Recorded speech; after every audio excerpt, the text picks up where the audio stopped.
இயேசு மக்கள் கூட்டத்தோடு பேசத் தொடங்கினார். அவர் ஒரு உவமை கதை கூறினார். விதை விதைப்பவரை பற்றி.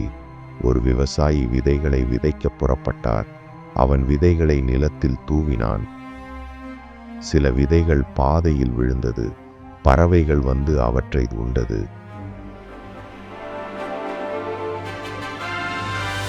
சில விதைகள் பாறைகள் இடுக்கில் விழுந்தது. அவை வேகமாக முளைத்தது. ஆனால் வேர் இல்லாததால் வெயிலில் உலர்ந்து போயின. சில விதைகள் முள்களின் நடுவில் விழுந்தது. முள்ளுகள் வளர்ந்து அவற்றை நெரித்து விட்டது. ஆனால் சில விதைகள் நல்ல நிலத்தில் விழுந்தது.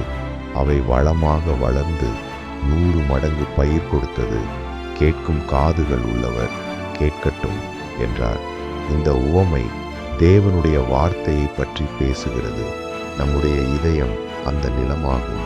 சிலர் கேட்கிறார்கள், ஆனால் உடனே மறந்து விடுகிறார்கள். சிலர் மகிழ்ச்சியுடன் ஏற்றுக்கொள்கிறார்கள், ஆனால் சோதனையில் விழுந்து விடுகிறார்கள்.